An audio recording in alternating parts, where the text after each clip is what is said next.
नमस्कार दोस्तों, स्वागत है आपके अपने चैनल पूजा पाठ में। तो आशा करता हूँ आप सब स्वस्थ हैं और अच्छे-अच्छे कामों में व्यस्त होंगे। तो आज मैं आप लोगों को भीमसेन एकादशी या निर्जला एकादशी का व्रत कथा बताने वाला हूँ। तो जब भी आप पूजा कर ले तो ये कथा अवश्य सुनें। भीमसेन व्यास जी से कहने लगे कि हे पितामह, भ्राता युधिष्ठिर, माता कुंती, द्रौपदी, अर्जुन, नकुल और सहदेव आदि सब एकादशी का व्रत करने को कहते हैं।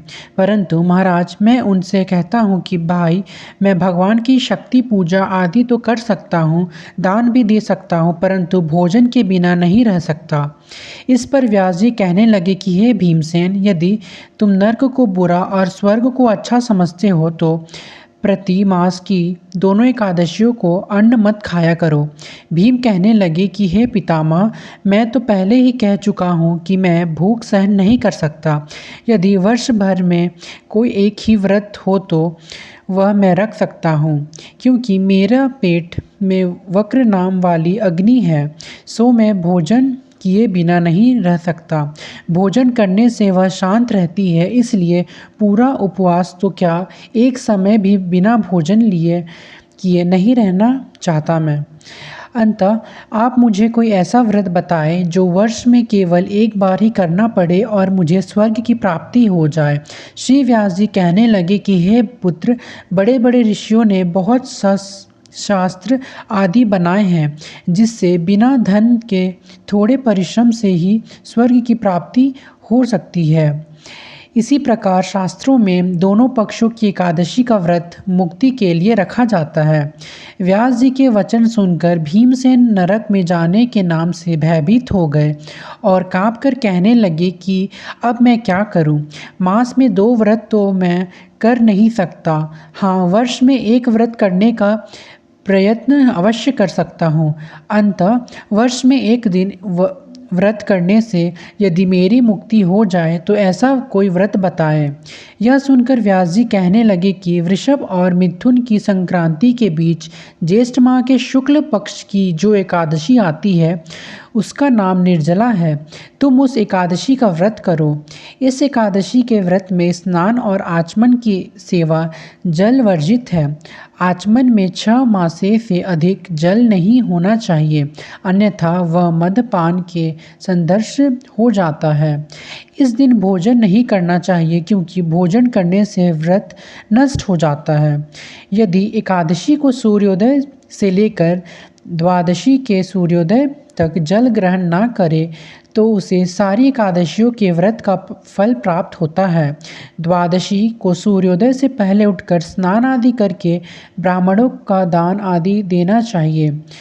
इसके पश्चात भूखे और सत्पात्र ब्राह्मण को भोजन कराकर फिर आप भोजन कर लेना चाहिए।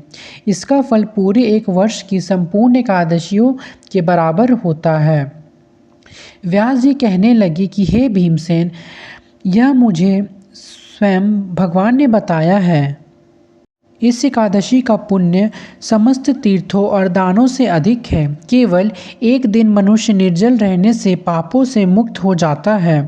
जो मनुष्य निर्जला एकादशी का व्रत करते हैं, उनकी मृत्यु के समय यमदूत आकर नहीं घेरते, वरण भगवान के पार्षद उसे पुष्पक विमान में बैठाकर स्वर्ग को ले जाते हैं। अंततः संसार में सबसे श्रेष्ठ निर्जला एकादशी का व्रत है, इसलिए यत्न के साथ इस व्रत को करना चाहिए। उस दिन ओम नमो भगवते वासुदेवाय का मंत्र उच्चारण करना चाहिए और गोदान करना चाहिए। इस प्रकार व्यास जी की आज्ञा अनुसार भीमसेन ने इस व्रत को किया, इसलिए इस एकादशी को भीमसेनी या पांडव एकादशी भी कहते हैं। निर्जला व्रत करने से पूर्व भगवान से प्रार्थना करें कि हे भगवान, आज मैं निर्जला व्रत करता हूँ, दूसरे दिन भोजन करूँगा, मैं इस व्रत को श्रद्धापूर्वक करूँगा। अंततः आपकी कृपा से मेरी सब पाप नष्ट हो जाए। इस दिन जल से भरा हुआ घड़ा वस्त्र से ढककर स्वर्ण सहित दान करना चाहिए।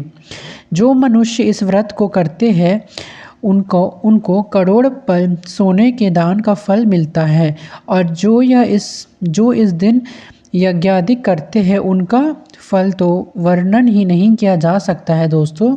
इस एकादशी के व्रत से मनुष्य विष्णु लोक को प्राप्त होता है। जो मनुष्य इस दिन अन्न खाते हैं वे चंडाल के समान हैं, वे अंत में नरक में जाते हैं। जिसने निर्जला एकादशी का व्रत किया है वह चाहे ब्रह्म हत्यारा हो, मद्यपान करता हो, चोरी ही हो गया हो या गुरु के साथ द्वेष किया हो, मगर इस व्रत के प्रभाव से स्वर्ग जाता है। हे कुंती पुत्र, जो पुरुष या स्त्री श्रद्धापूर्वक इस व्रत को करते हैं उन्हें अग्रलिखित कर्म करने चाहिए। प्रथम भगवान का पूजन, फिर गौदान, ब्राह्मणों को मिष्ठान व दक्षिणा देना चाहिए तथा जल से भरे कलश का दान अवश्य करना चाहिए। निर्जला के दिन अन्न, वस्त्र, उपाहनि, ज्योति आदि का दान भी करना चाहिए।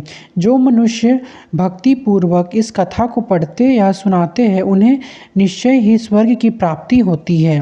तो दोस्तों आशा करता हूँ आपको वीडियो अच्छा लगा होगा। वीडियो अच्छा लगा होगा तो लाइक शेयर कमेंट ज़रूर कर दीजिएगा। और दोस्तों मैंने पहले ही निर्जला एकादशी का पूजा विधि अपने चैनल में अपलोड करके रखा है, तो उसे जब अवश्य जा कर के चेक कर ले। आपको बिल्कुल अच्छी तरह से सिंपल सरल विधि से मैंने बताया हुआ हूँ पूजा विधि, आप ज़रूर चेक करें। तो धन्यवाद।